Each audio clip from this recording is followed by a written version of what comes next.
Vous vous apprêtez à embarquer pour un épisode de la Retardis Experience, le podcast de découverte de la série Doctor Who. Allez, montez.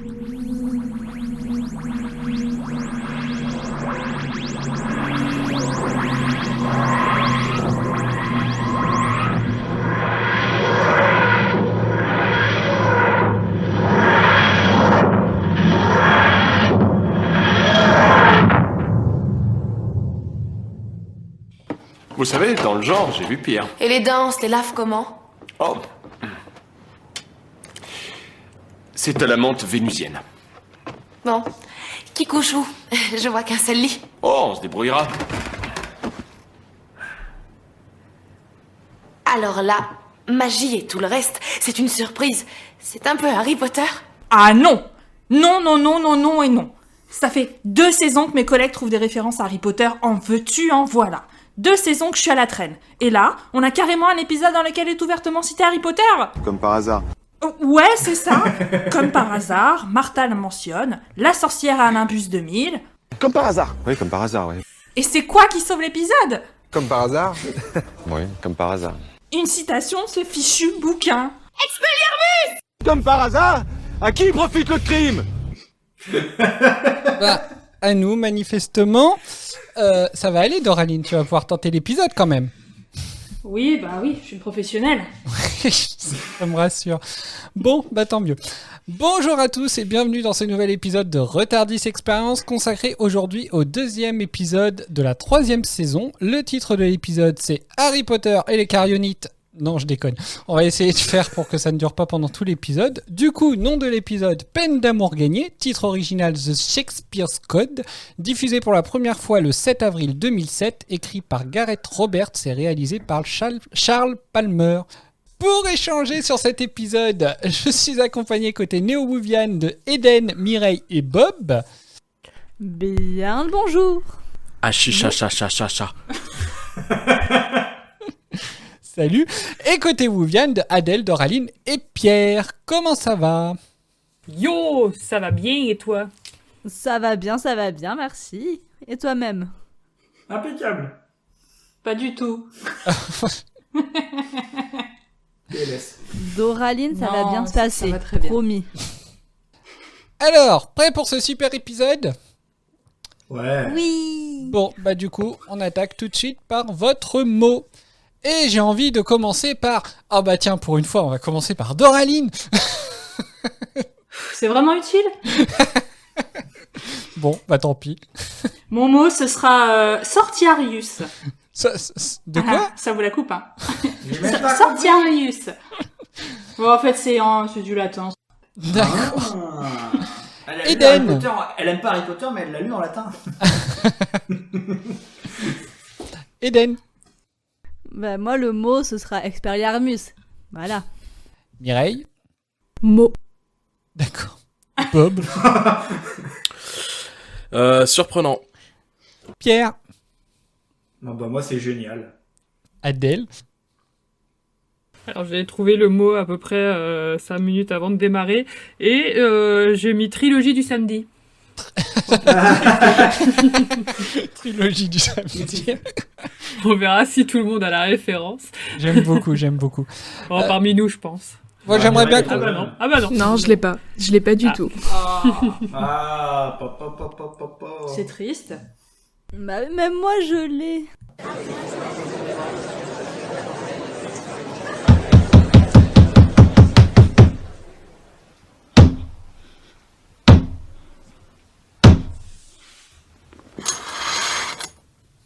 Nous sommes en l'an de grâce 1599 à Londres.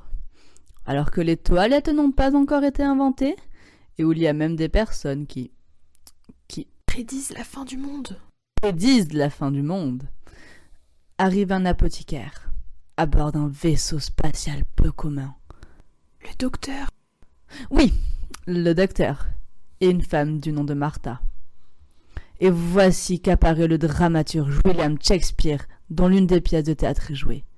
Ce Flacknorner, loin d'être muche, c'est Body de Martha. De viles et hideuses sorcières complotent alors contre l'auteur et Alter. altèrent le texte de la nouvelle représentation shakespearienne par l'une de leurs formules magiques qui fait apparaître un portail et causera la fin des temps. Les spectateurs s'ébaudissent du portail que Shakespeare fait disparaître par le pouvoir des mots en clôturant d'une formule singulière. Expelliarmus. Expelliarmus! Voyez alors le triste spectacle des sorcières qui finissent capturées dans leur boule de cristal. Tout est bien qui finit bien. Sa Majesté la Reine, Élisabeth Ier, nous fait grâce de sa venue pour saluer le dramaturge, mais menace à outrance de tranceler la tête du docteur, qui ne comprend pas pourquoi. Du moins, peut-être pas encore.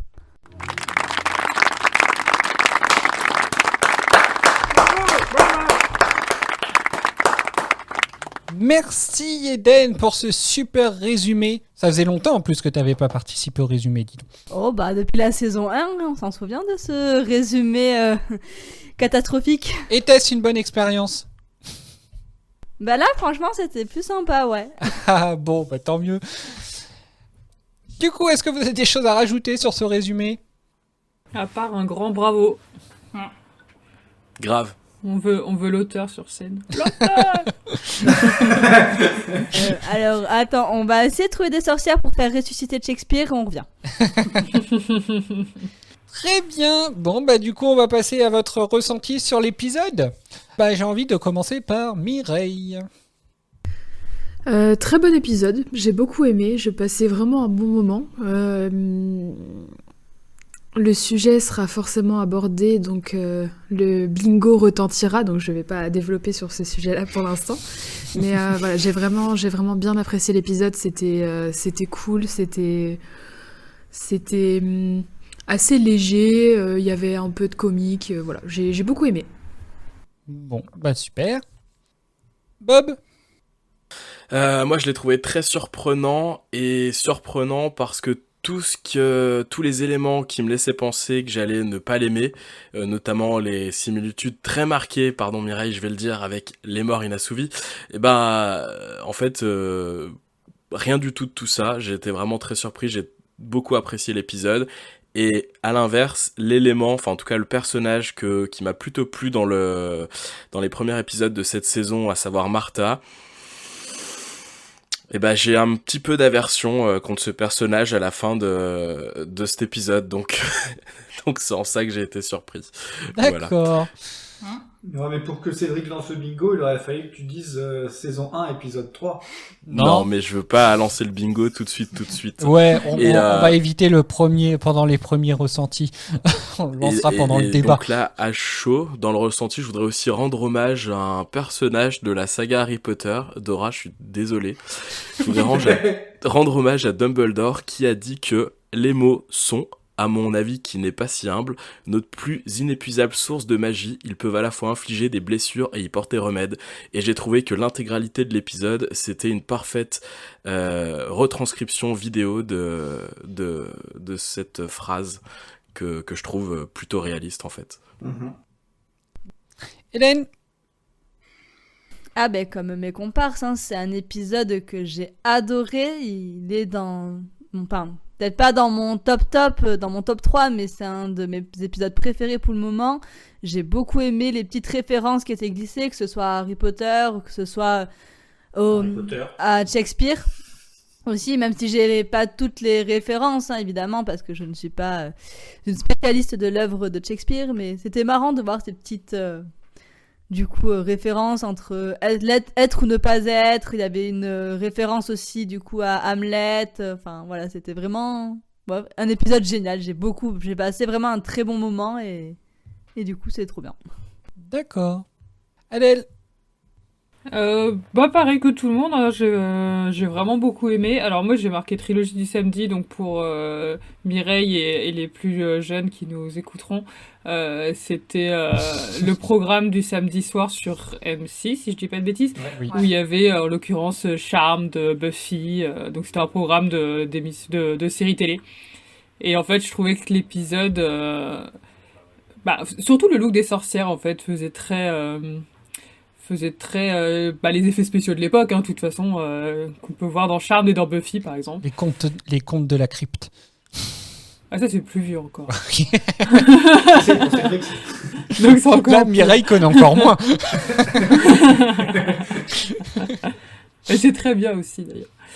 Mais oui, non, j'ai vraiment passé un beau moment. En plus, je l'ai revu là cet après-midi, donc j'ai vraiment juste avant l'enregistrement, donc je l'ai bien en mémoire. D'accord. Pour une fois. Et non, il est vraiment cool l'épisode. Je rejoins vraiment tout le monde. D'accord. Pierre? Moi, outre le fait qu'il y ait énormément de références à Harry Potter, c'est pour le moment, ça fait partie du top 2 des épisodes que je préfère au point là où on en est aujourd'hui. En même temps, sur la saison 3, c'est pas difficile. Hein. Non, mais Dans le top 2. depuis le début de la série. Depuis le début de la série. Sur les 3 premières saisons, enfin Sur les jusqu'à deux maintenant, premières saisons et c'est carrément le top 2 sur tous les épisodes, même pas sur les épisodes historiques, c'est sur l'intégralité des épisodes. Ouais. D'accord. Ouais. Et du coup, ce sont 2 épisodes historiques. D'accord. C'est celui-là et c'était avec Madame de Pompadour. Ah oui, c'est vrai. Ok. D'accord. Mais du coup, ouais, alors moi, je l'ai regardé 2 fois aussi, mais c'est vraiment un épisode qui me plaît. Et même quand je ne me fais pas de marathon Doctor Who, quand je regarde 5 ou 10 épisodes de Doctor Who, ça fait partie des épisodes que je regarde. D'accord. Doraline, vas-y, viens, parle-nous. Oui, alors, bon, déjà, petit aparté pour nos auditeurs, on va rétablir la vérité. Oui, je suis pas autant fan d'Harry Potter que mes co-podcasters, mais par contre, j'ai rien contre le jeune homme à lunettes, hein, moi-même j'en porte. C'est juste que ils sont tout le temps en train de faire des rêves sur ces films, et que j'avais un peu envie et mérité ma petite vengeance. Voilà, c'est fait, ça va beaucoup mieux. Pour en revenir à l'épisode, il était bien. Je me rappelais que très vaguement, j'avais un peu peur d'avoir affaire à nouveau à un épisode assez pénible, puisque les épisodes historiques sont vraiment pas ce que je préfère. Finalement non, Shakespeare est assez fun et ça fait plaisir d'apprécier un épisode historique qui soit pas, que le sujet soit pas lourd et que ce soit un peu léger. J'ai trouvé que c'était bien dosé, quoi. Voilà, c'était très très bien. Oui, de toute façon, on va pas échapper effectivement un petit peu à la comparaison avec le fameux épisode de la saison 1, dans le sens où... Lequel Lequel, s'il te plaît? Les morts inassouvis. Tout ça parce que tu veux que tu peux lancer le bingo. C'est horrible cette musique parce qu'en fait, alors pour info, on a quand même, on va finir par la partager sur les réseaux sociaux, mais on a mis en ligne une playlist de Retardis où on met les musiques qu'on utilise pendant l'émission et elle est dedans. Et j'ai dû l'entendre 5 ou 6 fois sur les 2 derniers jours, c'est une horreur cette musique. Donc voilà. Bref, donc les codes sont sensiblement les mêmes, hein, c'est historique, c'est un écrivain, c'est voilà quoi. Bon, l'époque est pas la même forcément. Ça se passe dans un théâtre. Oui, aussi, il y a une partie dans un théâtre. Sauf que voilà, la différence c'est qu'il y en a un c'est les sorcières, l'autre c'est les fantômes. Mais voilà, en fait, les codes sont à peu près les mêmes, donc forcément on va pas mal, je pense, comparer. Même si en effet, je pense que sur l'intérêt de l'épisode, il y a quand même pas photo. Sur l'intérêt de Shakespeare aussi, par rapport justement à son rôle qu'il a dans l'épisode. Voilà. C'est alors vous, qu'est-ce qui vous a parce que toi justement, Bob, au précédent épisode, avant d'attaquer, t'avais un petit peu peur, justement parce que déjà t'avais bien apprécié le premier épisode de la saison. Puis en plus, il y avait peut-être aussi cette crainte justement de te retrouver devant un nouveau mort inassouvi. Et justement, c'est d'autant plus flatteur pour cet épisode parce que je me suis vraiment mis devant la télé avec énormément d'a priori négatifs sur l'épisode, parce que comme tu viens de le dire, les 2 précédents, je les avais trouvés extraordinaires, et que je trouvais que la bande-annonce ressemblait étrangement à ce fameux épisode de la saison 1. Et je sais pas, passer les 5 premières minutes, en fait, dès que Shakespeare est arrivé sur scène, j'ai trouvé que la proposition de jeu de l'acteur était vraiment fraîche, pleine de peps, et ça m'a embarqué direct dans l'épisode. C'est vrai, ça, alors, moi, de mon côté, enfin, à titre personnel, c'est vrai que Shakespeare, quand t'entends parler de Shakespeare, tu t'attends presque à un peu du désolé, je vais peut-être me faire insulter de le penser, un peu du ronflant, quoi. Et c'est vrai que de voir son entrée sur scène, elle est assez énergique. Mais t'attends à ce qu'ils disent des mots intelligents et Bah oui. il envoie une phrase qui fait Et en fait, plaisir il est au con docteur. comme une pelle. Mireille, tu veux nous en parler? Nous t'écoutons. C'était juste par rapport au début de la phrase de Pierre. Hein. J'ai pas trouvé Shakespeare con quand même, je précise. De quoi, du coup, de mon ressenti plus poussé Oui. sur l'épisode? Bah par rapport à toi, est-ce que tu avais justement aussi des a priori, la surprise que tu as eue, enfin voilà quoi. Quand j'ai vu je me souviens plus si j'avais vu la bande-annonce. Si, je t'en me souviens avais plus, parlé, mais- t'en avais Ouais. parlé pendant Ok. l'épisode. Merci, vous êtes ma mémoire excentrée de mon corps. Ah, ça m'a marqué Euh, justement parce que d'habitude tu dis que tu l'as pas regardé. Bref. Ouais, je pense que oui, comme Bob, j'avais des a priori sur l'épisode. A priori qui sont tous en fait tombés les uns après les autres. Parce que enfin, moi, principalement, ce que je reprochais au mort Invasouvi, c'est que Dickens, en fait, ça aurait pu être n'importe qui, ça aurait été la même chose. Alors que là, vraiment, Shakespeare... c'est Pierre qui vient de parler, là? Oui. Qu'est-ce qu'il y a? Il a dit quoi? On t'entend de très loin des fois, donc là, honnêtement, j'avais juste l'impression que tu venais de dire « je reviens ». Non.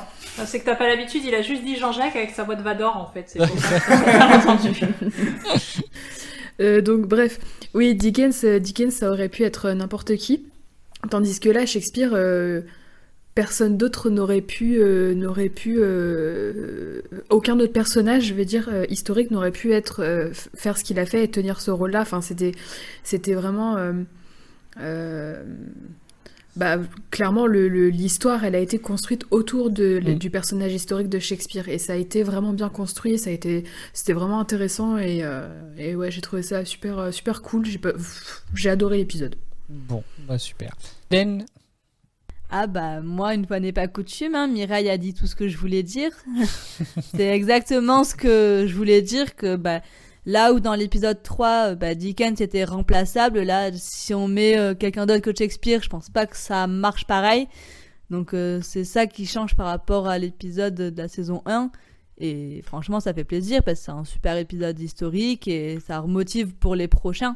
Donc hâte de voir la suite. D'accord. Chose à rajouter, Adèle, Doraline, Pierre?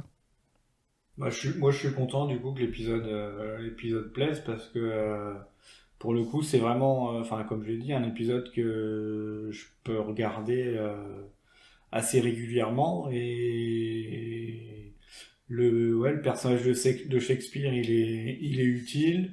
Bon, on en reparlera plus tard, mais les sorcières, effectivement, elles sont présentes au moment important, mais ouais, je pense que c'est vraiment, enfin, comme le nom anglais de l'épisode le dit, il y a Shakespeare et c'est orienté autour de lui. Donc ça vaut le coup. Alors perso, j'avais aucune connaissance de l'œuvre de Shakespeare, à part Hamlet, et encore, hein, moi ce que je connais d'Hamlet, c'est la représentation par le roi lion. Du coup, on peut pas dire que je sois vachement au courant de l'œuvre de Shakespeare. Mais en fait, je pensais pas, par exemple, qu'il y avait que la sorcellerie était aussi présente que ça dans ses œuvres. Du coup, par la suite, vu que apparemment c'est après cette période-là où ça commence. Mais voilà, oui, je trouve que c'est une belle mise en valeur. Donc voilà, et du coup, justement, le fait qu'il y ait de la sorcellerie, qu'on ajoute un peu de la magie à Doctor Who, où tout a été expliqué vraiment jusqu'à maintenant, de façon, on va dire, peut-être un peu plus, même si c'est toujours what the fuck, un peu terre à terre, peut-être. enfin scientifiquement ou enfin voilà quoi, même si c'est souvent entre guillemets des pirouettes, etc. Enfin, je trouve que la magie là, qu'est-ce que vous avez pensé de la représentation justement de la magie dans un épisode de Doctor Who? Bah, ils l'ont plutôt bien géré quand même, moi j'ai trouvé. C'était assez bien amené, assez bien construit, donc voilà. Ça manquait d'Avada Kedavra pour contrebalancer les Expelliarmus.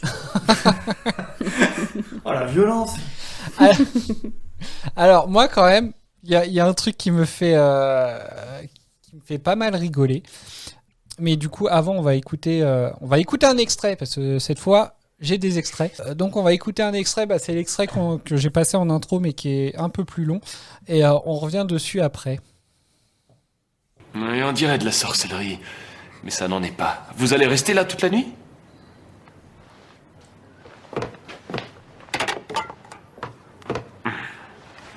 Et alors, moi je dors où?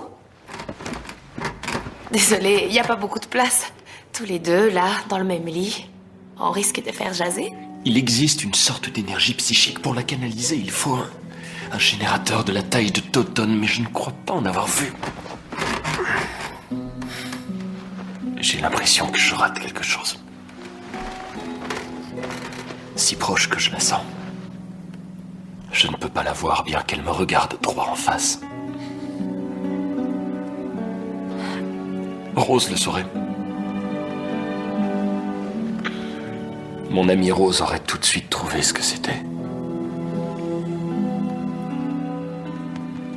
Enfin, vous n'y pouvez rien, vous êtes novice. Demain, je vous ramène chez vous. Génial. Bah, je suis déçu de moi, c'est pas le bon passage. Enfin, j'espérais plus ce passage-là. Mais c'est pas grave. Du coup, oui, par rapport à ce passage, donc déjà, j'ai vu Adèle lever les yeux au ciel, presque. Mireille a bien réagi aussi. Hein. Effectivement. Non, mais c'est vrai que bon, alors, est-ce que vous avez des choses à dire déjà sur ce passage ? Je reviendrai après sur ce que je voulais dire qui finalement se passe avant ce passage-là. On peut parler de Martha. Allons-y. Eh ben, tout ce que j'ai pu reprocher à Rose sur la première saison, elle a réussi à en faire un condensé de 40 minutes, voire même dépasser le niveau. Et du coup, bah, voilà, j'ai trouvé que c'était un super personnage dans l'épisode précédent, et là, j'ai trouvé que c'était atroce. D'accord. Mireille, je te vois acquiescer, mais on est au podcast, alors faut le dire. Je crois me souvenir que le love interest entre le docteur et Rose m'intriguait dans la première saison. Là, il me saoule. Carrément, il me saoule. C'est trop... C'est forcé, c'est trop clair, c'est trop évident, c'est trop présent, c'est lourd, je trouve. Cette scène dans le lit, là... où tu vois des étoiles dans les yeux de Martha jusqu'à ce que le prénom de Rose soit prononcé. C'est bon, quoi. Moi, perso, j'ai pas envie de voir ça, quoi, pour le coup. D'autres réactions? Et alors moi, dans cette scène, j'ai marqué pas mal de trucs. Comme vous, hein, le fait qu'elle soit à moitié en train de draguer avec ses étoiles dans les yeux, ça m'a saoulé de ouf. Jusqu'au moment où, du coup, le docteur, il parle de Rose, et où je trouve qu'à ce moment-là, mais il manque, mais affreusement de tact. Ah bah, il est fou, un de ses râteaux. Ah ouais, non mais, déjà, bon, au moins ça met les choses au clair, là, c'est sûr, la Martha, là, je pense que... mais en plus, qu'il lui balance, toi, c'est normal que tu puisses pas savoir, t'es novice, du coup, je te ramène, je te ramènerai chez toi, après ce voyage. Et Rose aussi, elle a été novice à un moment donné, hein. C'est ça. Et puis elle était encore plus bêta en plus, alors franchement... ça se discute, hein, franchement, je pense que... Elle était comme... Enfin, bon, après c'est mon avis personnel, hein. Mais je trouve que Martha, à part justement ce truc où elle est direct amoureuse du docteur, machin, elle a des étoiles dans les yeux et tout, elle fait quand même des réflexions hyper intéressantes. Alors je sais pas si c'est le fait que... comme elle a fait des grandes études, des trucs comme ça, elle a l'air plus maligne en fait. Enfin, je sais pas, elle a l'air de plus, pas forcément s'intégrer, mais de réagir plus vite comme il faut par rapport à Rose, où j'avais l'impression qu'elle était vraiment du père avant d'être vraiment à l'aise, quoi.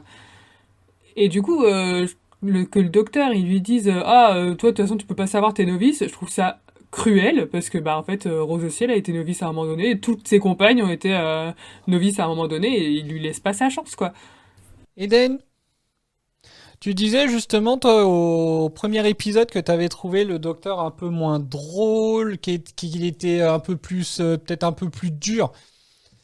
Du coup, là, t'en as pensé quoi? Là, j'ai retrouvé mon docteur un petit peu quand même. Hein. Il était moins sur la retenue, etc. Donc non, c'était cool de retrouver mon petit docteur. Au niveau de Martha, en fait, moi, j'ai trouvé plus gênant Shakespeare qui drague Martha que Martha qui drague le docteur quand même.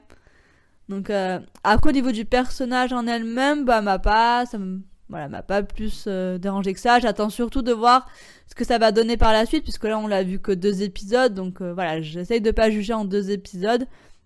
Donc voilà. D'accord. Moi, du coup, alors en fait, moi, la remarque que j'allais faire, c'était alors c'était pas sur cet extrait-là, c'était sur ce qui se passait juste avant, mais du coup au final on va dire j'ai pas pris assez loin.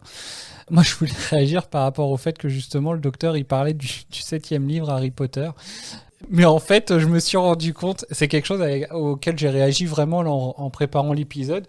Je me suis rendu compte qu'en fait cet épisode spoilait complètement le dernier bouquin.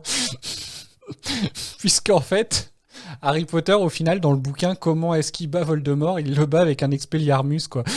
Donc voilà, j'ai trouvé ça assez drôle au final, avec le recul, de me dire qu'en fait, cet épisode, il spoilait carrément le 7e livre. D'ailleurs, le docteur le dit lui-même, hein, qu'il a... Oui, qu'il le connaît. Qu'il a pleuré. Et même que c'est le meilleur, je crois, qu'il dit. Mais le livre, à ce moment-là, n'était pas sorti encore. Non. Le 7e livre. Donc, ils avaient aucune connaissance, ils avaient aucune possibilité de savoir la fin du bouquin, en principe, je suppose. Mais enfin voilà, donc je trouve ça assez drôle du coup qu'au final on se rende compte qu'à la fin, l'épisode il spoil puisque ça se termine par le même entre guillemets sortilège que Harry Potter en finit avec Voldemort. Donc c'est drôle. Et si ça se trouve, J.K. Rowling est une fan de Doctor Who et elle a pompé l'idée. C'est ça. Ça se trouve, elle a vu ça, elle a fait « Ah, mais c'est trop bien, en fait !» Ça se trouve, elle avait écrit complètement autre chose, tu vois. Elle s'est dit « Non, en fait, ce que j'ai écrit, c'est pérave. » Oh, le génie. Je suis désolé, je vais péter l'ambiance, mais moi, j'ai pas du tout trouvé ça drôle. Et je vais même aller un cran plus loin. J'ai trouvé l'épisode extraordinaire, mais toutes les références à Harry Potter, je les ai trouvées grossières. Enfin, en tout cas, grossière dans le sens beaucoup trop évidente, beaucoup trop regardez, je fais une référence à Harry Potter. Il n'y avait pas de subtilité et du coup j'ai trouvé que ça apportait pas forcément grand chose, sinon j'allais dire flatter la fanbase, mais même pas puisque j'ai pas été flatté, donc pas tout le monde en tout cas. Enfin désolé, hein. Je sais que cet avis sera pas partagé par beaucoup, mais je tenais à l'exprimer. Après c'est un épisode qui est sorti il y a 7... Alors attends, on est en 2023, il est sorti en 2007, il me semble. Oui, c'est ce que j'ai dit tout à l'heure, 2007, donc il est sorti il y a 16 ans. Après, effectivement, nous, on a du recul sur Harry Potter, etc. 2007, voilà, tous les bouquins n'étaient pas sortis, et puis c'est britannique, donc forcément... D'accord, ok, après... Peut-être que je me dis que ça correspond avec une date de sortie d'un tome ou d'un film ou je sais pas. Mais ce que je veux dire, c'est que tu prends toutes les références à Harry Potter, tu les sors de l'épisode, tu n'altères en rien l'histoire. Ah bien sûr que non. Là, c'est complètement inutile. Et c'est un peu ce qu'on reprochait sur l'épisode saison 1, épisode 3, le Charles Dickens complètement inexistant. Là, c'est des références qui sont reliées à rien. Oui. Donc, c'est en ça que je les ai trouvées inutiles. C'est comme si demain, tu prenais un épisode Doctor Who, tu mettais toutes les 2 minutes des références à Walt Disney. Pour moi, il y aurait, tu vois, aucun lien, quoi. Ça, c'est désolé, navré pour. Mais après, il y a quand même, j'allais dire, un semblant de lien parce que comme l'épisode tourne autour quand même de la magie, en fait Martha, qui pour elle la magie ça n'existe pas, je pense que la référence qu'elle a en matière de magie c'est Harry Potter parce que c'est le moment où ça se passe vraiment et du coup je pense que c'est pour ça potentiellement qu'elle fait ce genre de référence en fait. Et puis comme du coup elle en a parlé plus tôt dans l'épisode, donc dans la journée, ou la veille machin.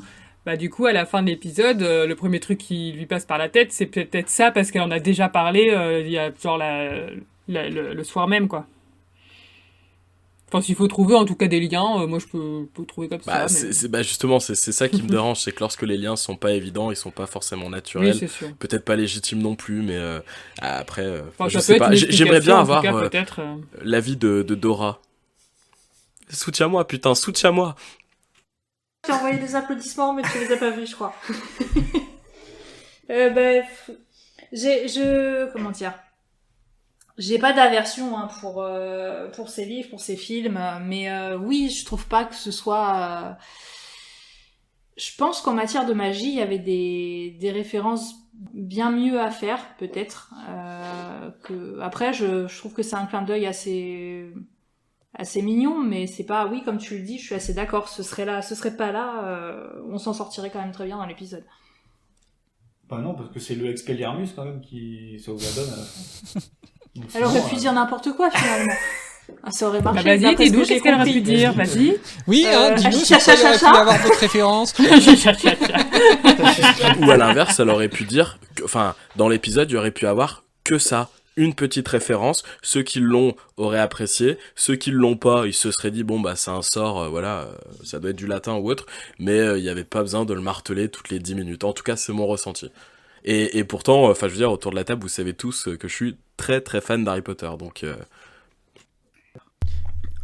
L'épisode, il a été diffusé quand, Cédric ? 7 avril 2007. Parce que je viens de regarder, du coup, quand vous avez dit que le livre 7 n'était pas encore sorti, j'ai été étonnée, je pensais qu'il était sorti avant. Et il a été publié le 21 juillet 2007. Donc ça se trouve, c'est un petit coup de... c'était peut-être un coup de pub possible. Par rapport je pense que l'épisode a été financé par J.K. Rowling. Et c'est en Grande-Bretagne qu'il est sorti en juillet 2007. Ouais. Ok. En France, c'était en octobre ou en novembre, je crois. Donc peut-être, c'était sûrement un petit coup de pub aussi, éventuellement. Disons que, ok, moi je conçois que ce soit un coup de pub, mais je vais être plus attentive aux prochains épisodes qu'on va avoir et je vais sûrement être à l'affût d'autres clins d'œil. D'autres coups de pub ? Ouais, du coup, tu vois, je trouverais ça dommage qu'ils se cantonnent. Alors, je sais que c'est une série britannique, Harry Potter c'est britannique, mais si on commence à partir dans ce genre de choses, j'attends du coup de Doctor Who qu'il y ait des clins d'œil et à des séries britanniques et à des séries pas britanniques ou des films ou genre des choses comme ça. Des films tournés en Nouvelle-Zélande. Ouais, mais c'est quand même la BBC. Donc, ils font de la pub, forcément qu'ils vont promouvoir tout ce qui est britannique, du coup. Oui, plutôt mais du coup, que je m'attends qui à est, des clins d'œil. Ok, alors on reste sur le truc britannique, mais je vais m'attendre à des clins d'œil d'autres œuvres. Et rappelle-toi, vas-y, Hélène. Eh bien, peut-être bientôt le clin d'œil à Sherlock, hein. Non. Dominique. Avec Bénédicte. Bénédicte, merci Dominique. Et souviens-toi, Doraline, dans nos anecdotes, régulièrement, on fait des références à Coronation Street, à commencer le truc... Je cherchais merci Adèle, Coronation Street. Ah, mais c'est quoi l'autre aussi? Il y en a un autre qu'on n'arrête pas de citer, je me souviens plus. Un autre soap? Ouais. Je sais plus, enfin bref, ils font souvent des références aussi, mais c'est juste qu'on ne les connaît pas, parce que c'est des vieux machins. Oui, si ça se trouve, elles sont autant tirées par les cheveux, mais c'est juste que ça ne parle pas. Non, après voilà, faut effectivement se remettre dans le contexte où je pense qu'à l'époque, je pense qu'on ne parlait que de ça en fait. Oui. C'était Harry Potter, c'était puis voilà, à la sortie du 7e tome, enfin c'était complètement fou, je pense, en Angleterre à ce moment-là quoi. Ah j'imagine même pas, c'est clair que ça devait être la folie, c'était en pleine période, le 7e et dernier livre qui sortait quelques mois après l'épisode, oui, ça devait être... Ouais, du coup, à 3 mois près, ça se trouve, ils connaissaient déjà la fin. Vous avez peut-être eu accès au truc. Comme dans Le Diable s'habille en Prada, où elle arrive à avoir les manuscrits avant tout le monde pour les faire lire. Ah, ce spoil. Le spoil de... Oh putain. Vas-y, Eden, continue. Eden, tu parles pendant 3 heures et c'est bon, il n'y aura plus de ding. C'est bon ou pas? Le pire, c'est que j'en suis capable. Vas-y, Eden.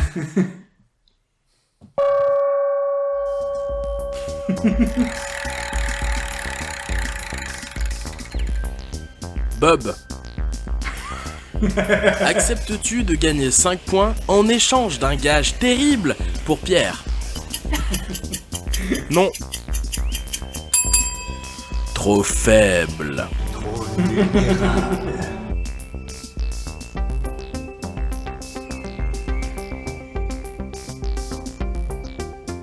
Ah, y a plus rien derrière, tu peux couper. Bravo Bob pour ce courage. Merci, ou cette absence Merci, de courage, ça Bob. dépend de quel côté tu te places. Alors, je tiens quand même à dire qu'il vient de dire que les références à Harry Potter étaient peut-être un petit peu trop, et puis il te fout quand même du Voldemort à la fin. C'est pas moi, c'est Franck qui a fait ça. C'est malin. Non, mais après, évidemment que je vois une référence sur Harry Potter, je suis content, enfin, évidemment. Mais j'ai trouvé qu'elles étaient trop, c'était pas assez fin, c'était pas assez lissé dans l'histoire, et j'ai trouvé que c'était dommage parce qu'à l'inverse, tout ce qui tourne autour de Shakespeare était juste parfait. Le passé se mêlait avec le présent influençait le passé grâce au docteur, il y avait une espèce de boucle temporelle qui était juste parfaite, et j'ai trouvé que c'était complètement à côté de la plaque les trucs à Harry Potter, c'est tout. C'est probablement par effet de contraste du coup. Non mais c'est, enfin après, oui, effectivement, on peut trouver que de toute façon, ça peut être amené grossièrement. Après, comme on disait, effectivement, il y a peut-être autant de fanservice sur d'autres programmes, sur les autres épisodes du coup, mais qu'on se rend pas forcément compte en fait. Bah, c'est même sûr, hein. On connaît pas tous les programmes anglais, donc... Du coup, l'histoire en elle-même, alors il y a un truc, donc pour revenir à ça, en fait, il y a une explication que j'apprécie pas mal, c'est le fait que justement le docteur ramène ça à la science, en disant que du coup, au final, la magie, ça reste finalement c'est une science un peu comme une autre. Voilà, moi c'est quelque chose que j'aime bien du coup. Est-ce que vous avez des réactions là-dessus? Non, on passe à la suite. Non, bon d'accord. On passe à la suite du coup. L'histoire du coup en elle-même, ce que font les sorcières, pourquoi elles sont là, l'importance de Shakespeare. Voilà, toi Mireille qui a dit, pour qui le mot c'était mot. Bah au moins j'ai pas eu le même souci qu'Adèle, hein. Je l'ai trouvé assez rapidement mon mot pour le coup.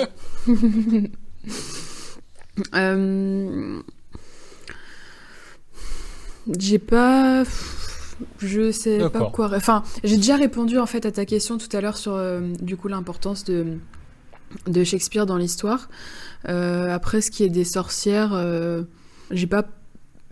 je sais pas comment dire, mais j'ai pas particulièrement analysé en fait leur présence, leur pertinence, etc. Enfin, je me suis plus ou moins arrêtée finalement au fait que l'histoire m'a plu et que j'étais à fond dedans et que voilà, c'est tout. D'accord.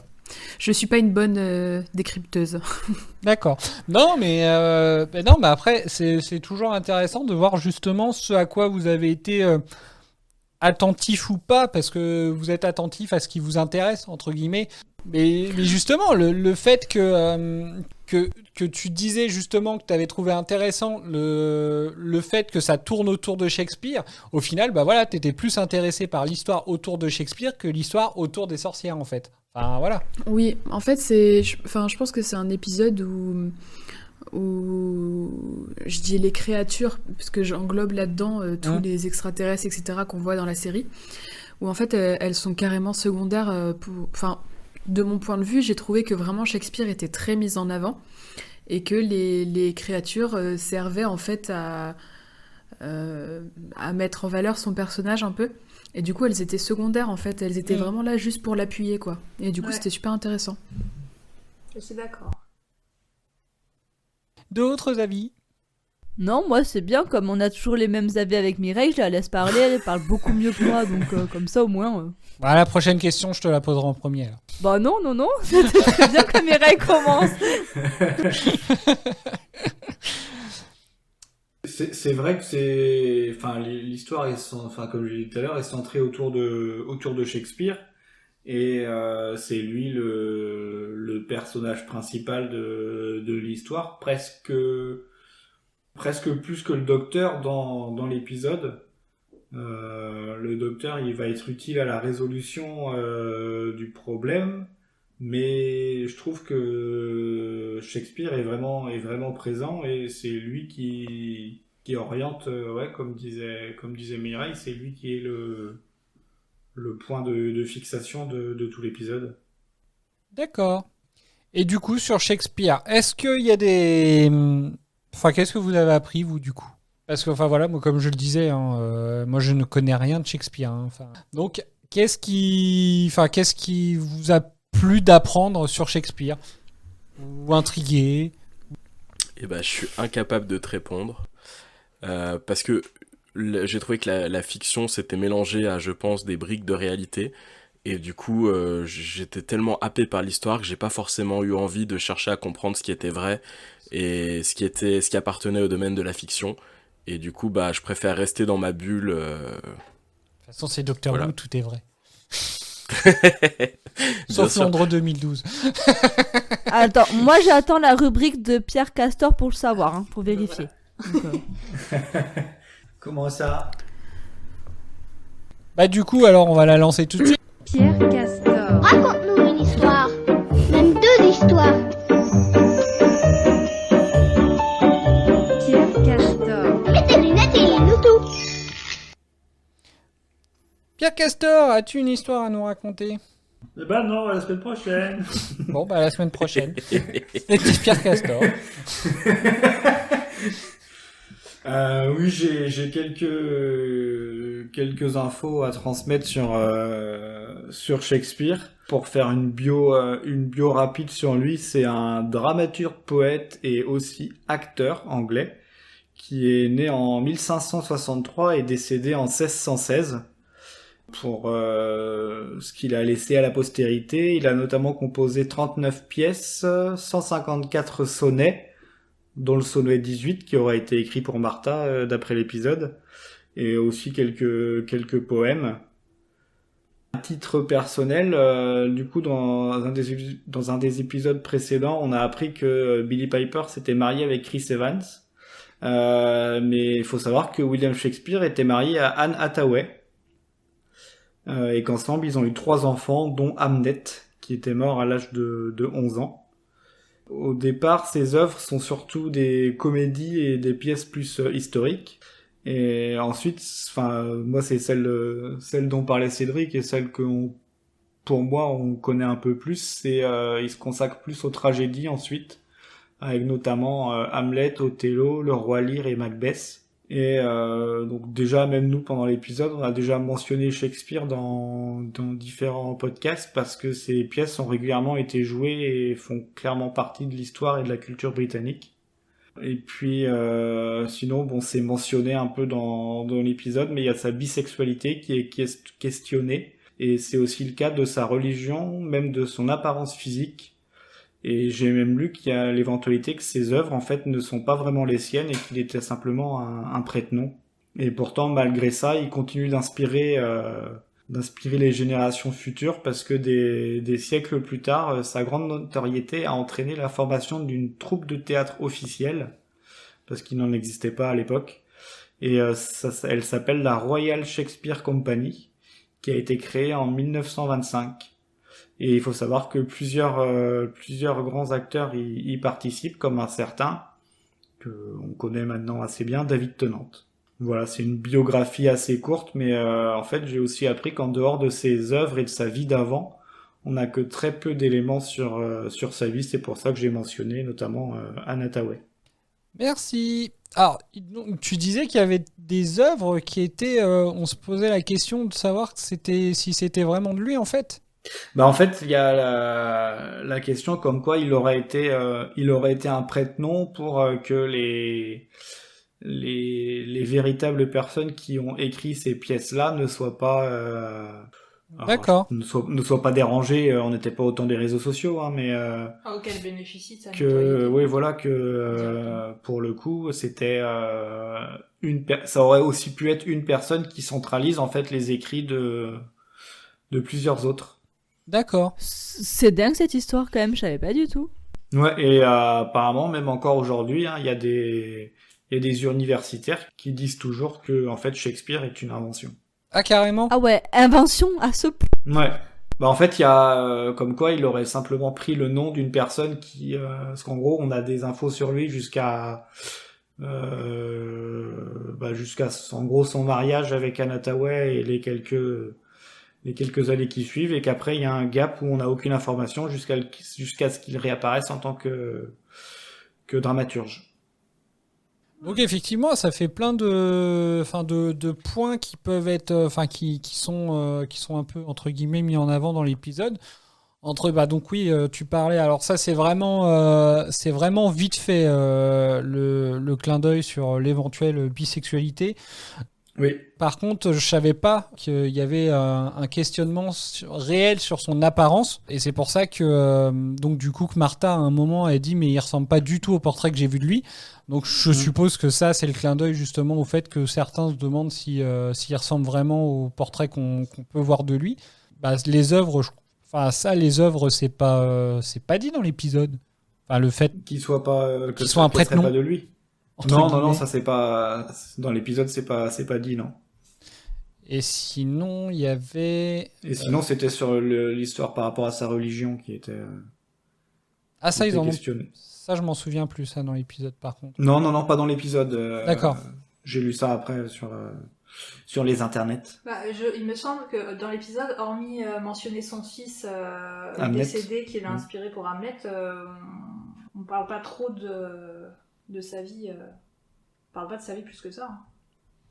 Non, on sait qu'il a une femme à la campagne, c'est tout. Qu'il a perdu son fils, effectivement. Après, on apprend son nom. Mais c'est tout. Effectivement. Moi, je suis quand même déçue parce que t'as pas cité celle qui est pour moi la pièce la plus célèbre de Shakespeare, Roméo et Juliette, quand même. Merci, Eden. Parce que depuis... fallait... Ok. Mais oui, non, je savais même pas... Je l'ai même pas fait gaffe quand j'ai lu la liste de ses œuvres. Qu'est-ce que tu disais, Mireille ? Merci Eden, parce que depuis tout à l'heure vous citez Hamlet, etc. Et je me disais pourquoi personne cite Roméo et Juliette, au point que je suis allée vérifier sur Google que c'était bien lui qui l'avait écrit, parce que du coup j'avais un doute. Pareil. J'aurais été incapable de dire que ça devait être de lui, quoi, en fait, du coup. Mais effectivement. Bon merci Mireille Castor. Non, Eden, du coup. Merci Eden Castor. Voilà. Il y avait déjà eu Adèle Castor avant. Très bien. Merci du coup. Est-ce que vous avez d'autres choses à rajouter ? Est-ce qu'il y a des personnages sur lesquels vous voulez revenir ? Hormis Shakespeare... on a fait les principaux. On a parlé de Martha, de Shakespeare, des sorcières. Je vois pas de qui on pourrait parler d'autres. Tu voulais peut-être qu'on aborde ça plutôt vers la fin de l'épisode, mais désolé. La venue de la reine avec le... Ah non, on en parle quand vous voulez. Super, on peut en parler maintenant. Je me suis demandé ce que le doc avait pu lui faire, et je me suis même passé en revue les épisodes que nous on avait vus pour voir si on pouvait savoir de quoi ça parlait, et j'ai pas trouvé la ref. Donc est-ce que c'est quelque chose qu'on va voir dans le futur, ou est-ce que ça mène à rien, ou est-ce qu'on l'a déjà vu ? C'est un mix des deux, parce que ça a commencé avec le loup-garou royal, mais on n'a pas la fin. Pourquoi le loup-garou royal ? C'est pas la même reine ? C'est pas la même reine, ouais. Oui, ça commence quand même là. Je sais pas, il y a une histoire de reine, une reine qui en veut au docteur, là c'est pareil. Donc pour moi, c'est pareil. Après, le loup-garou royal, c'était la reine, et puis c'était le lancement de Torchwood, du coup. Mais après ça, l'histoire au niveau de la reine, donc c'était la reine Victoria, pour le loup-garou royal. Bob, oui. Quel était le nom de la reine Victoria ?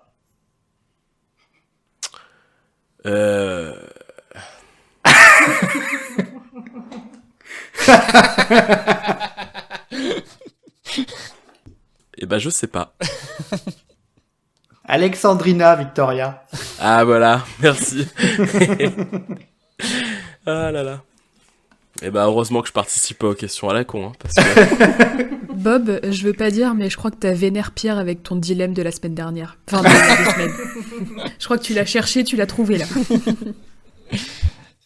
Du coup, pour continuer dans ma réponse, ce qui s'est passé avec la reine Victoria, ça se termine avec l'épisode de Torchwood, du coup. Donc là, je pense qu'on part complètement sur autre chose. Après, je pense que dans tous les cas, pour nous, ça ne s'est pas passé. Rien ne s'est passé encore, puisque de toute façon, nous, on suit un peu les aventures avec, entre guillemets, même si on est un peu le compagnon, on suit les aventures avec les yeux du docteur. Donc si le docteur n'a pas connaissance, ne sait pas ce qu'il a fait pour qu'elle lui en veuille, on le sait pas encore du coup. La question c'est est-ce qu'on le saura et est-ce qu'on le verra ou est-ce que c'est simplement un petit dialogue comme ça, glissé, balancé au hasard Bah répondre serait spoiler. Ah bah oui, je sais. Bon bah t'as répondu sans répondre du coup. Ensuite, c'est pas putain, faux. il spoil sans vouloir nous spoiler. Non, du tout. C'est fou ça. Du coup, vous avez autre chose à rajouter ? C'est pas forcément quelque chose à ajouter, mais c'est plutôt une question qui m'est venue là. Je me suis aperçue, enfin en tout cas j'ai peut-être loupé quelque chose. Shakespeare est insensible au papier du docteur là dans son portefeuille et je me souviens pas s'il y a une explication ou pas. Parce qu'il est super intelligent. C'est ça, juste que c'est un génie. Alors que Martha se fait piteusement avoir. Oh, et puis elle cherche un peu en plus parce qu'elle le dit bien. Oui. Mais si, regardez, c'est marqué. Même pour ça, elle est pas très...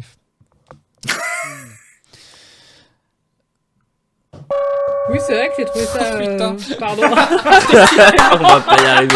L'épisode maudit, quoi. L'épisode, je crois pas. Vas-y.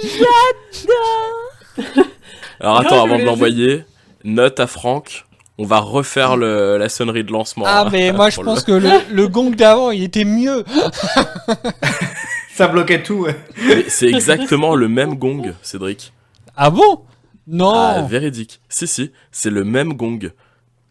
Ah, ou alors tu l'as vachement Tu mis l'as en réduit aigu. en- Hein.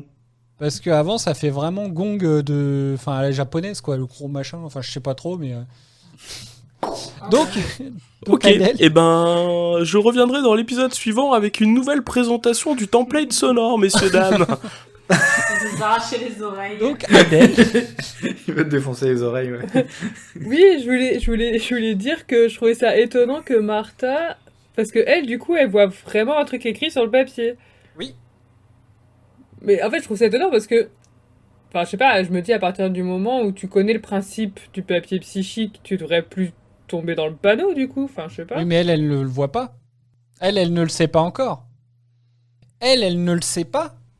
Déjà que c'est un papier psychique, puisqu'il l'explique Elle à le ce sait pas à moment-là. ce moment-là, je Non. sais plus.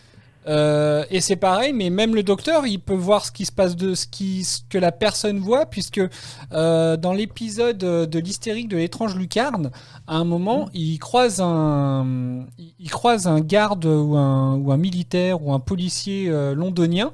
Il lui montre, et quand en passant en courant, et juste après, il regarde le papier psychique en disant apparemment, il m'a pris pour le roi des Belges. Donc parce que lui, il voit en plus. Et oui, c'est vrai, oui. Donc je pense qu'il y a quand même possibilité. Enfin, je sais pas trop comment il fonctionne ce truc. Enfin. Ouais.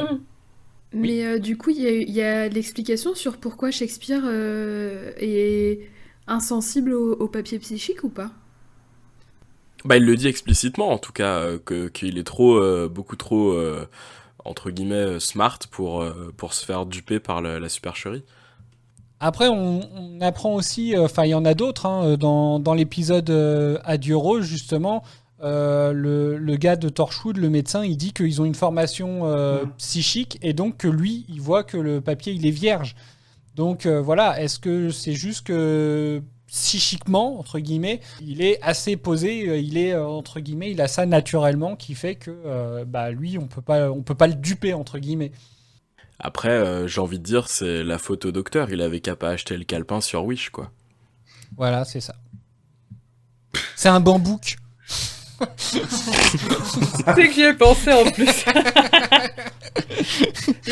Quand t'as demandé le fonctionnement du truc, je me suis dit, bah c'est bien, c'est pratique, il efface et puis il recommence, après il réécrit dessus. Mais c'est ça, enfin voilà, mais c'est pareil, hein, dans l'épisode dans l'épisode Nouvelle Terre, nous on le voit, quelque chose d'écrit sur le papier psychique. Puisque justement, Face de Beau lui envoie un message par le papier psychique pour lui demander de venir. Donc voilà, en fait, c'est assez... c'est comme le tournevis Sonic, hein, à mon avis, le papier psychique, il sert un peu à tout et n'importe quoi. Ouais, il nous a même servi à écrire demain 9h pour les réseaux sociaux, alors t'imagines. Tu vois. Wow. Non, en fait, il n'y avait rien. Est-ce que c'est juste que vous avez vu ce que vous vouliez voir. Bon, je retente.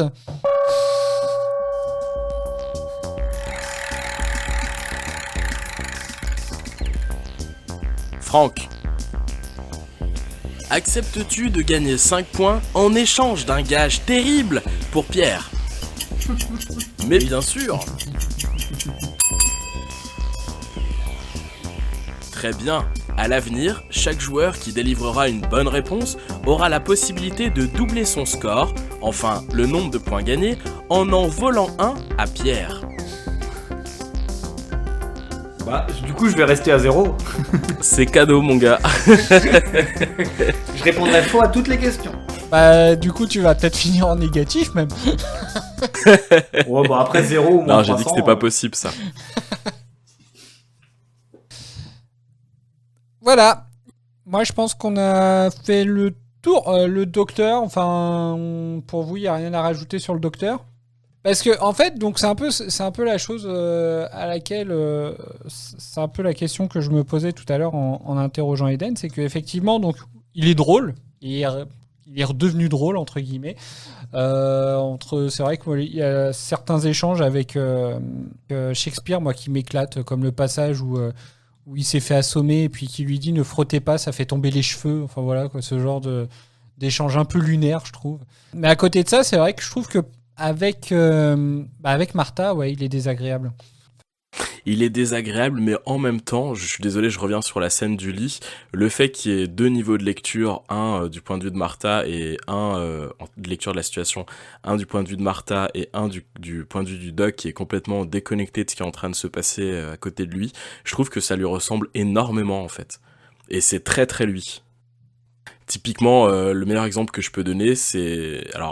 je suis pas sûr que ce soit un très bon exemple, mais dans une situation à peu près similaire où Rose, qui était en réalité la dernière humaine, j'ai mangé son nom. Cassandra ? Lady Cassandra. Pareil, il y avait 2 niveaux de compréhension entre les deux, et du coup, je trouve que c'est parfaitement le docteur, en fait. En tout cas, c'est ce que j'en ai vu jusqu'à maintenant, quoi. Oui, je suis assez d'accord avec toi. Mais vraiment jusqu'au moment où il parle de Rose, où j'ai juste envie de lui dire qu'il faut qu'il tourne la page, quoi, et qu'il passe à autre chose. Je me souvenais plus que... parce que bon, après, je me souviens pas de la fin de la saison, mais je me souvenais plus qu'on parlait encore, entre guillemets, autant de Rose au début de la saison. Et je sais pas si ça vous l'a fait, mais moi, cette scène, elle m'a fait me poser une question. Quand il a dit que Rose aurait eu la solution, j'ai essayé de retrouver un épisode où elle avait eu la solution. Et j'en ai pas trouvé. Londres. Et voilà, mais c'est ce que je te disais, c'est que... L'épisode de Londres. Ouais. Ah oui. Et l'épisode de l'hystérique de l'étrange lucarne. C'est vrai aussi. Bah dis donc, je suis mauvaise langue. C'est pas les 2 qu'on n'a pas aimés, ceux-là? Et voilà, mais comme par... Mais en fait, vous aviez tellement des idées reçues sur Rose que dès qu'elle avait la solution, vous l'aimiez pas l'épisode de toute façon. Ça vous embêtait qu'elle trouve quelque chose. Elle avait la solution, mais elle se faisait figer la tête quand même. Bah, dans l'hystérique de l'étrange lucarne, mais dans Londres 2012, c'est quand même elle qui finit par sauver le docteur, entre guillemets. Ouais. Donc oui, si, il y a eu 2 épisodes. Après, effectivement, par contre, c'était pas sur la première saison. Donc, effectivement, envoyé à Martha dès son premier voyage, vous y connaissez rien. Vous êtes novice. Heureusement qu'on vous a changé votre nom et qu'on vous appelle les néo-mouviennes maintenant, hein, parce que vous vous sentiriez insulté qu'on vous appelle encore les novices. Hein. Est-ce que je peux te demander, Cédric, une fois n'est pas coutume, ce que toi tu penses de Martha Jones? Ah, moi je l'aime pas. Boum. Ah non, mais de toute façon... Tu vas poser la question à chaque épisode? Non, mais je l'avais dit à l'épisode précédent. Je sais plus. Non, c'est une. Enfin, moi, je le dis très clairement, c'est une. À partir du moment, de toute façon, c'est clair et net. À partir du moment où une compagne a un intérêt amoureux envers le docteur, elle ne m'intéresse strictement pas en fait. En fait, pour moi, le compagnon ou la compagne sont là entre guillemets pour intégrer le spectateur. Et à partir du moment où la compagne ou le compagnon ressent des sentiments amoureux pour le docteur, bah ça ne m'intéresse pas parce que je ne peux pas m'identifier à elle en fait. Et moi clairement c'est quelque chose qui me dérange, et encore plus avec Martha parce que c'est comme vous l'avez dit en fait, c'est gros, enfin voilà quoi, juste elle le dit quoi, c'est limite elle pourrait se promener avec une pancarte, mais enfin même pas, elle a pas besoin de la pancarte parce qu'elle le dit. Et moi je trouve ça gênant, elle le dit dès le premier épisode, et clairement donc moi je savais que pendant toute la saison je ne l'aimerais pas, donc je ne l'aime pas. Par contre voilà, c'est pas vraiment du spoil de le dire, les épisodes qui sont avec elle par contre sont pour la plupart je trouve géniaux. C'est les bons épisodes, mais c'est pas la bonne compagne. Voilà, c'est tout. C'est qui a fait les épisodes de cette saison 3? C'est toujours Russell T Davies? C'est toujours lui le showrunner, oui.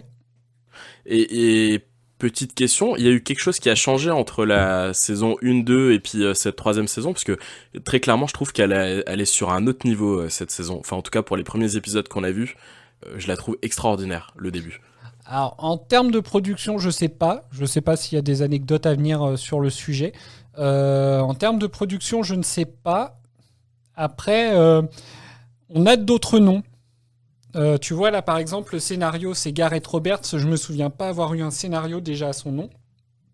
Sur la réalisation on a Charles Palmer, c'est pareil je crois, alors peut-être l'épisode d'avant, mais je crois pas que sur les saisons précédentes on ait eu ce réalisateur là. Donc il y a des nouveaux noms, il y a des nouvelles têtes. Donc je pense que c'est peut-être ça. Après au niveau du budget, peut-être qu'il y avait plus de budget. Mais clairement, oui, moi je pense que cette saison est au-dessus. Pour moi, en fait, c'est un peu ce que je vous disais pendant la rétrospective. J'ai toujours tendance à compter les 2 saisons de Rose comme la saison 1. Et celle-là, en fait, je vais souvent faire l'erreur en fait, de vous dire, là, on a regardé l'épisode 2 de la saison 2, alors que non, on est sur la saison 3 du coup. Mais je sais pas pourquoi. Pour moi, il y a une cassure en fait entre le passage de Rose à Martha. Et je pense qu'en niveau de qualité des épisodes aussi, clairement. J'espère que je vous vends pas du rêve pour la suite, mais clairement, pour moi, on est sur un autre niveau. Mais même au niveau des dialogues ou de la profondeur des personnages, je trouve qu'ils sont vachement plus construits sur ces épisodes-là. Même des personnages secondaires qui ont un peu plus de profondeur, et le tout et bah du coup beaucoup plus profond pour rester dans le thème de la profondeur. Et du coup pour l'instant moi je prends un grand plaisir à voir les épisodes, ce qui est assez nouveau en fait. C'est peut-être juste le scénariste qui fait son taf et qui regarde les épisodes d'avant, du coup. Peut-être aussi. Bah, c'est pas sur l'épisode avec le coup de la poignée, c'était sur l'épisode d'avant, ou même une scène, ils avaient pas lu les scènes d'avant, puisqu'il y avait le tournevis, alors qu'en fait, le tournevis, il était censé être flingué dans la scène d'avant. Bon, du coup, on va lancer les anecdotes maintenant. On va passer aux anecdotes. Le meilleur moment. Tu parles de mon anecdote inutile et donc indispensable. C'est quand même important. On vous écoute. Alors, c'est parti. Première catégorie référence à Shakespeare. Oui, je sais, c'est pété comme nom, mais j'ai pas trouvé mieux. Sachant qu'en plus, t'as mangé la moitié de l'anecdote tout à l'heure. Lorsque le docteur retrouve Shakespeare donc dans les coulisses et qu'il se frotte le haut du crâne, à l'endroit où la sorcière l'a frappé, donc le docteur, comme tu l'as souligné, lui dit « Frottez pas, ça fait tomber les cheveux ». Petit clin d'œil, puisque les portraits les plus authentiques de Shakespeare le montrent comme étant chauve sur le dessus de la tête. Ah, il me semblait bien. On continue dans les anecdotes autour de Shakespeare. Et du coup, c'est que l'épisode, il est émaillé de plusieurs clins d'œil à l'œuvre de Shakespeare, avec le premier mot du docteur en sortant du TARDIS notamment, qui est « Brave New World », qui est une phrase qui est dite dans La Tempête. L'auberge où le docteur passe la nuit s'appelle l'Éléphant, donc c'est tiré de La Nuit des Rois. Et les 3 sorcières dont les incarnations se font sur la forme de rime feraient une référence à Macbeth. Et même l'architecte qui utilise le terme de Poor Tom pour dire fou, et ça vient du roi Lear. D'accord. Et même là, du coup, il n'y a pas de référence à Roméo et Juliette. Mais Roméo et Juliette, c'était peut-être avant, parce que là, du coup, ça a l'air d'être que des références au livre d'après, du coup. Enfin, aux pièces d'après. Par contre, potentiellement. Moi, ce que je pensais, alors c'est marrant, on en a déjà parlé en plus de Supernatural sur... Mais moi, en fait, c'était le nom de la sorcière, donc la plus jeune. Elle s'appelle Lilith. Et du coup, moi, j'aurais plus pensé que c'était une référence, donc pas à Supernatural, mais enfin, je sais pas, je crois que Lilith, c'est quand même assez connu dans le côté un peu démoniaque, etc. Et je pensais que c'était plus un clin d'œil, entre guillemets, à ça, en fait. C'est pas le nom du premier démon, enfin, je sais plus quoi, Lilith exactement, mais... Lilith, alors, je m'y connais pas plus que ça, mais c'est pas la compagne de... Et elle est extrêmement connue. Il y a des références dans True Blood, Once Upon a Time. De Lilith ? Notamment, Oui. Ouais.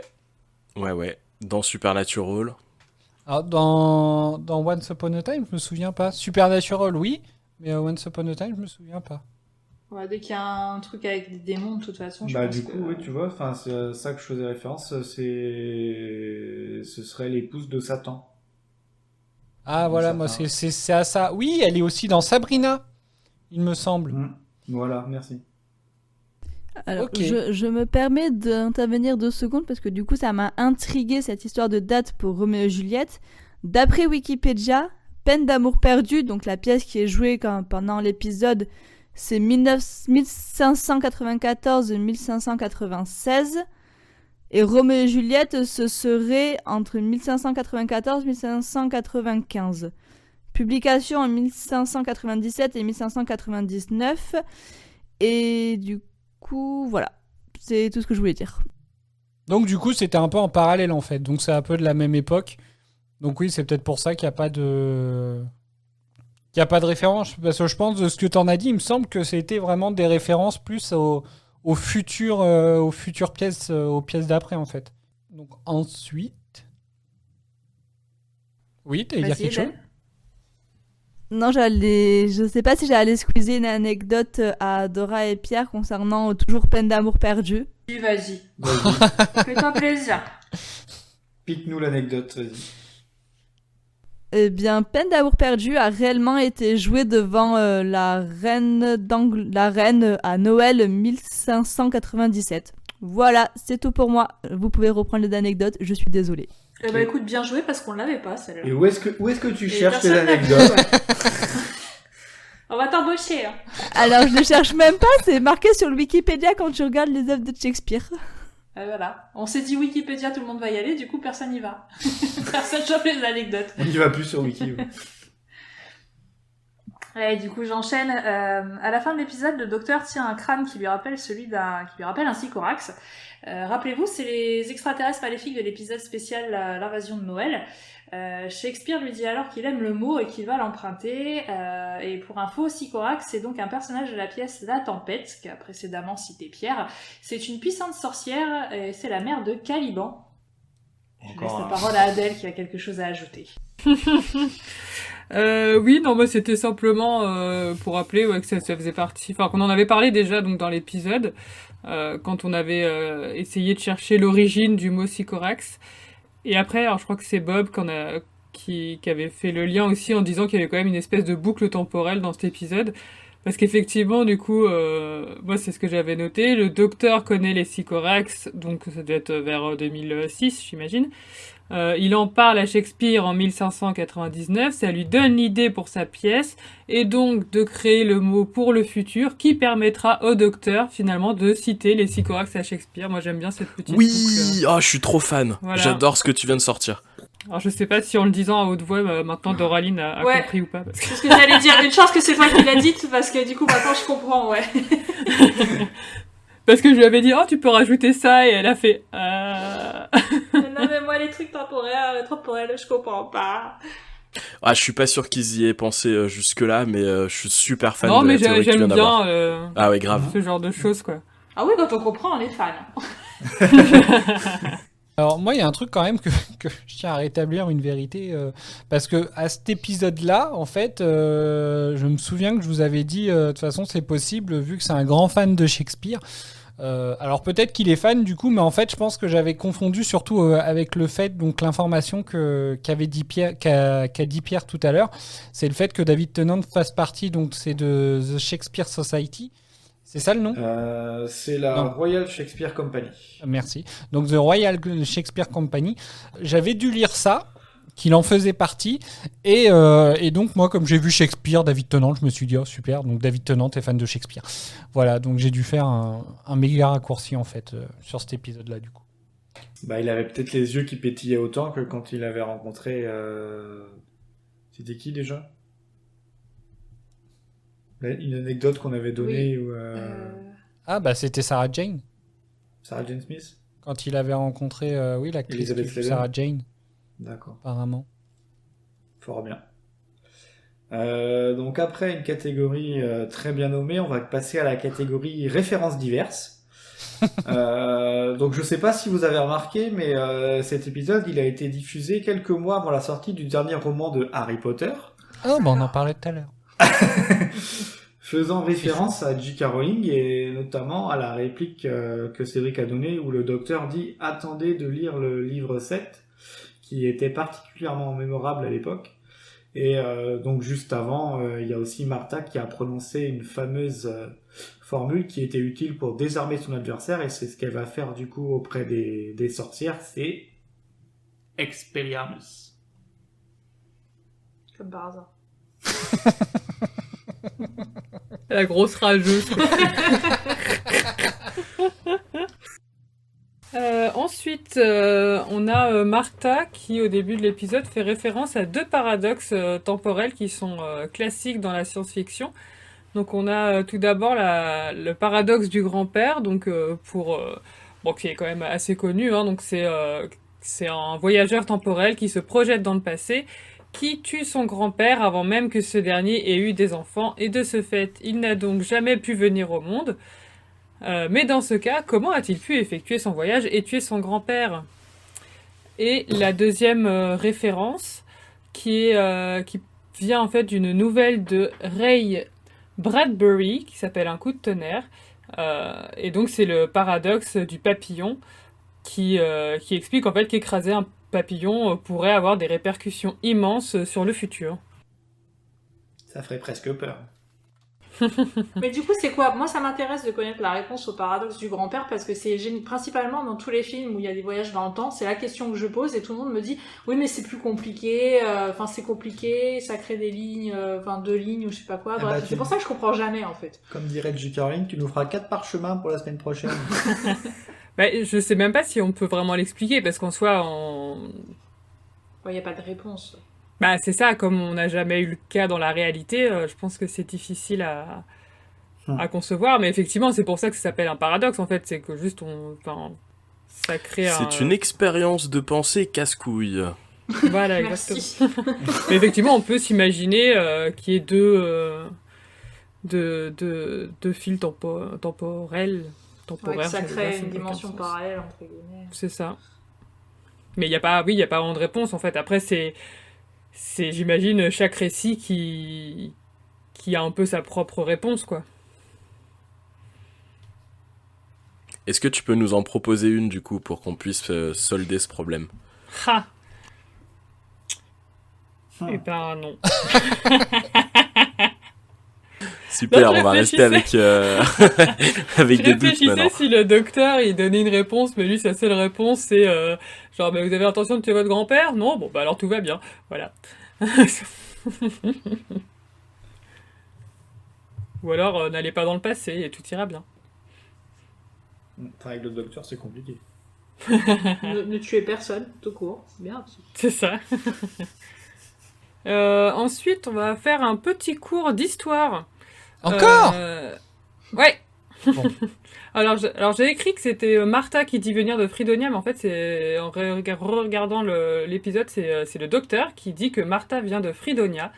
Et en fait, c'est un nom fictif de pays qui est toujours, je crois, couramment utilisé, dont la première occurrence arriverait fin 1826, lorsque des colons anglo-américains sont arrivés dans ce qui est aujourd'hui le Texas, et ils ont formé un État indépendant, le Fridonia.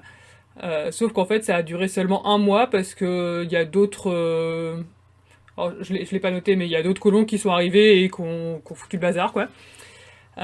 Et en fait, le nom de Fridonia a été popularisé surtout dans le film des Marx Brothers, de La soupe au canard de 1933.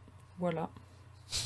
Alors sache qu'a priori, il y a vraiment une principauté de Fridonia qui se situait aux États-Unis de 97 à 2004. Et oui, il y avait un roi, le roi John, je crois, qui régnait. John Ier, exactement. Voilà, c'est ça. Tout à fait. Avec une population d'environ 300 habitants. Je crois que c'était des adolescents qui ont voulu créer le truc réellement, en fait. Puis, ça a duré quelques années quand même. Apparemment, leur site n'est plus mis à jour désormais. Mais... Voilà. Et voilà. Parfait. C'est tout? Vous avez tout dit? Oui. Merci. Alors, du coup, après cet épisode et avant le prochain, dans quel état d'esprit vous êtes? Les novices. Non, je déconne. Les néo-mouviennes. Le sourire qu'il avait en le disant. Mireille, dans quel état d'esprit tu es? Toujours pareil, mon état d'esprit change pas, toujours aussi motivée à voir la suite, toujours aussi curieuse de l'univers de Doctor Who. T'as vu le teaser du prochain ou pas? Alors je l'ai vu, mais j'ai regardé l'épisode dimanche, donc c'est cool parce que je regarde les épisodes en avance, donc je suis prête à temps, mais par contre c'est chiant parce que je m'en souviens plus. Je crois juste me souvenir que...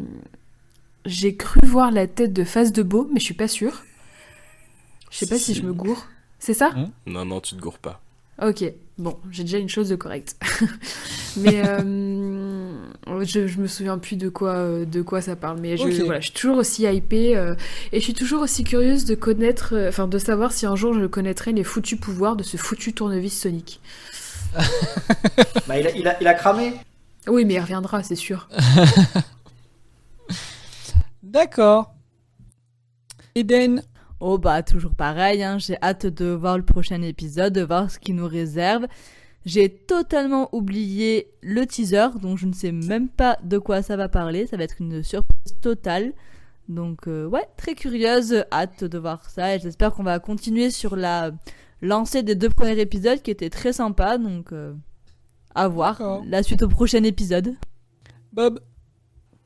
Je suis très curieux parce que Face de Beau, c'est pas forcément un personnage que j'aime beaucoup.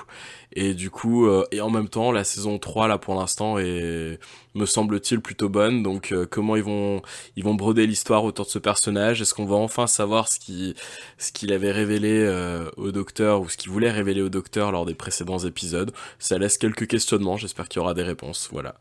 Très bien. Merci. Est-ce que vous avez quelque chose à rajouter? Les Wouvian, de votre côté? Non. Alors, il y a un truc qu'on n'a pas dit quand même. Du coup, on a dit qu'on le dirait sûrement pendant l'épisode, et puis du coup, c'est même pas venu. C'est que Peine d'amour gagnée, du coup, ça c'est bien enregistré comme les œuvres comme faisant partie des œuvres de Shakespeare, mais effectivement, cette pièce n'a jamais été retrouvée. J'aime bien quand ils partent d'un espèce de mystère non résolu dans Doctor Who et qu'ils essayent, en fait, qu'ils expliquent de manière fictive, en fait, comment ça a pu arriver. Que c'est lié au docteur. Voilà, c'est ça. C'est ça. Il joue là-dessus. Donc, n'importe quel mystère dans la vie, c'est le docteur. S'il faut chercher une réponse, c'est le docteur. Bon, bah du coup, si personne n'a rien d'autre à rajouter, ça va être la fin de notre émission sur l'épisode 2 de la saison 3. On se retrouve rapidement pour l'épisode 3, du coup, dans lequel le docteur emmène Martha dans un endroit pas si inconnu, mais pas de bol, il tombe en pleine heure de pointe. N'hésitez pas à nous rejoindre sur nos réseaux sociaux et à nous envoyer vos avis. On a même maintenant, comme je vous l'ai dit un peu un peu plus tôt dans l'émission, on a créé une petite playlist Spotify. Donc n'hésitez même pas à la suivre, hein, comme ça vous allez pouvoir retrouver toutes les musiques. On a fait des références sur cet épisode. Non, je crois pas encore. Hein. Mais bon, vous aurez déjà bingo, hein, c'est sympa de faire la route pour aller au boulot en écoutant la musique de BIN. Attends, on a parlé d'Harry Potter toutes les 10 minutes et tu viens de nous sortir qu'on n'avait pas fait de référence dans cet épisode. Non, sur des musiques. Musical. Tu mets toute la BO. C'est trop facile. Voilà, bon du coup, n'hésitez pas à suivre cette petite playlist. On vous la partagera, on devrait vous la partager normalement sur les réseaux sociaux. D'ici là, portez-vous bien et à bientôt. Ciao. Salut. Sayonara. Comme par hasard.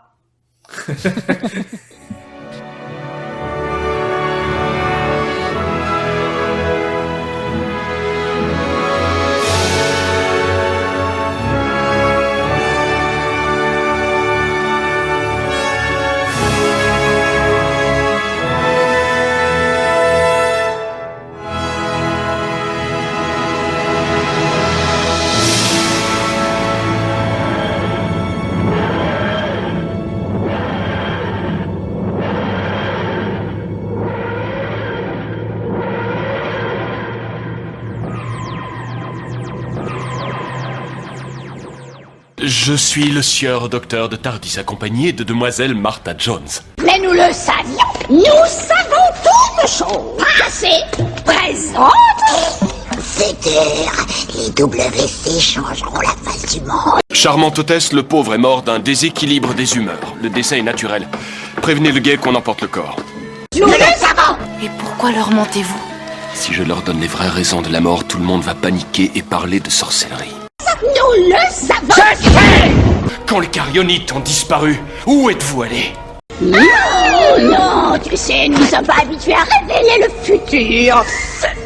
Ça, c'est un genre de magie qui n'a vraiment aucun effet sur moi. D'accord. Oui. Dans 18 années, exactement, les planètes seront en parfait alignement. Oh, ça rime en plus. D'agir, enfin viendra le temps, libérant les titans, ces monstres dégoûtants. Bien. Alors Zeus, l'orgueilleux, vaincu, abdiquera. Et toi, Hadès, tu régneras. Ouais. Merci, J. Caroline. Ça n'a aucun sens. C'est ça ce qu'on appelle le multiverse.